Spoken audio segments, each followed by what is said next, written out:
pensez que ça se passe après la mort? Ce qui concerne mon religion qui est musulman, et la mort, après la mort, on a l'enfer et le paradis. Ok. Voilà. Donc il y a l'enfer et le paradis, voilà. L'enfer pour les méchants et le paradis pour les bonnes personnes. C'est qu'ils ont fait des biens avant, ok. Pendant les leurs vivants. Voilà. Ok. Et Moussa, et vous serez où? Qu'est-ce que vous pensez? Vous n'avez jamais pensé à ça? Tous les musulmans réfléchissent à ça en tant qu'on est encore vivant. Qu'est-ce qu'on a fait du bon? Qu'est-ce qu'on a fait du mal? Est-ce qu'on peut être dans quel côté? On pose la question à nous-mêmes avant que les jours s'arrivent. Et moi, personnellement, tout ce que j'ai vécu depuis ma connaissance jusqu'à aujourd'hui, je crois que j'espérais que je serais dans le bon côté. Dans le bon côté? Ok. Ok. Moussa, c'est ce que j'espère aussi. Mais Moussa, vous connaissez le prophète Moussa, n'est-ce pas? Donc, vous connaissez la loi que Dieu a donnée à Moussa pour les hommes. Ce qu'on appelle les 10 commandements. Donc Dieu a donné au prophète Moussa la loi, il a 10 commandements, des choses qu'il faut faire ou il ne faut pas faire, pour établir les standards qu'il va utiliser pour juger les hommes. C'est-à-dire que si on a, c'est le test, si vous voulez, c'est la ligne qui va décider si on passe ou on ne passe pas. Donc par exemple, le 9e commandement, ils disent qu'il ne faut pas mentir. Vous savez jamais menti dans votre vie, Moussa? Moi, je ne peux pas dire ça. Peut-être ça m'est arrivé de mentir. Voilà, c'est la vérité. Hein. C'est la vérité. Je sais que même les religions musulmanes, c'est interdit de mentir. Ça m'est arrivé. J'ai expérimenté la vie sociale. Souvent, on dit qu'on mentit. Voilà. Que ça peut nous sauver ou des petites mentures comme ça arrive dans notre vie. Ça arrive. Voilà. Ouais, ok, mais si on dit de mensonge, on est appelé quoi? On est de menteur, n'est-ce pas? Oui. Ok, le 8e commandement, ils disent qu'il ne faut pas voler. Vous avez jamais volé dans votre vie? Moi? Même si c'est quelque chose de petit.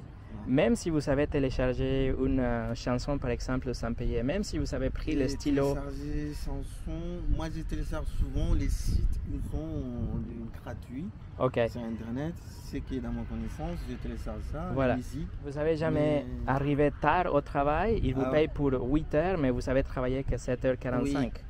Okay. Vous savez, peut-être vous avez fait un travail et en lieu de déclarer les 100%, vous déclarez un peu moins pour payer moins aux impôts. Si vous avez fait ce type de choses, on a commis des vols et on est des voleurs.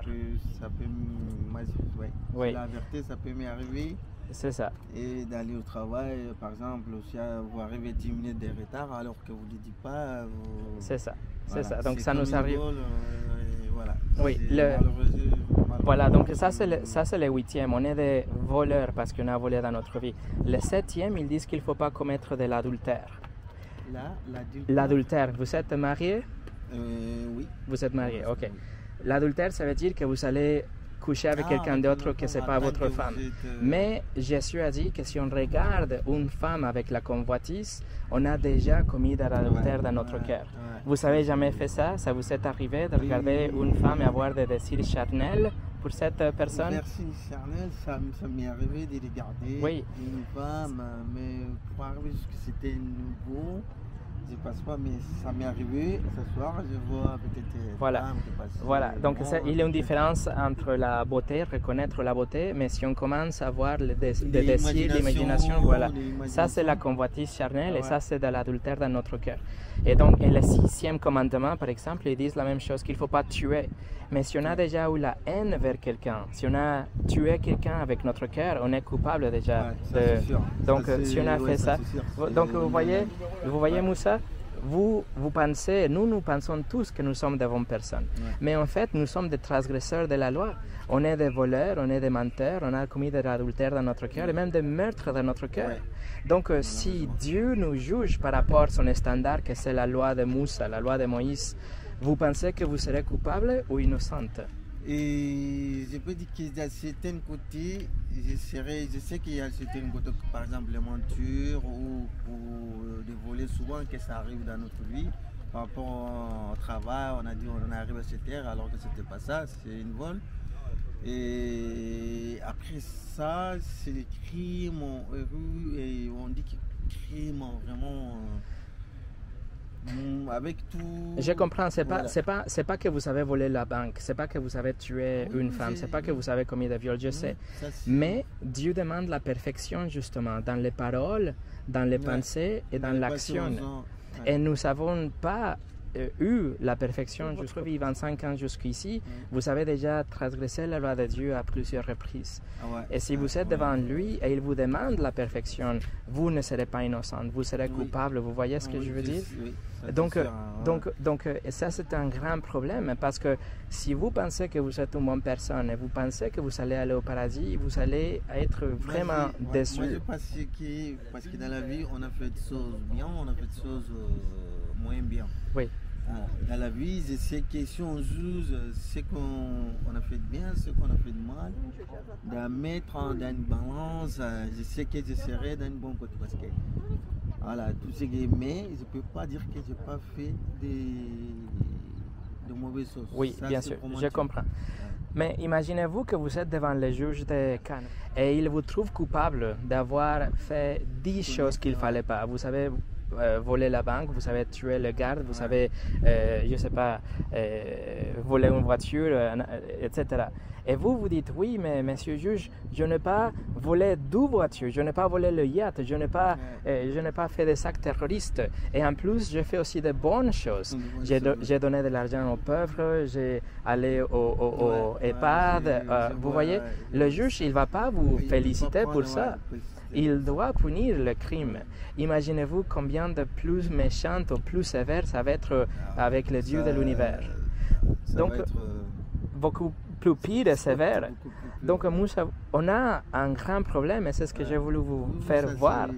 Si ça vous arrive, je ne vous le souhaite pas, mais si ça vous arrive ce soir ou demain ou dans 5 ans, être devant Dieu, il va vous trouver coupable. Et s'il est bon et juste, il doit vous envoyer en enfer pour l'éternité. Et ça, c'est là, mais ça me concerne vraiment, ça me préoccupe vraiment. Et c'est pour ça que je vous parle. Alors, qu'est-ce que vous pensez que vous pouvez faire comme une solution? Comment nous pouvons échapper à la justice de Dieu? La justice de Dieu, ça dépend quelle religion on est. Si personne croit en Dieu, dans votre religion, tu dis que ça, tout interdit ça et ça, respecter cela, faire des choses bien, être correct à soi-même qu'on fait. Et personnellement, à mon expérience de mon religion musulmane, on dit tout était cadré, tout ce qui est mauvais, c'était dit dedans. Si on suit cela, tout ce qui dit c'était bien, qu'on suive cela, j'espère qu'on sera dans une bonne côté. Je sais que c'est pas facile. Dans le 20e siècle qu'on vivait actuellement, c'est difficile. Oui, ça n'est pas. On peut faire des efforts, d'être tout notre mien qui disait que ça c'est pas bon, il ne faut pas être proche de cela.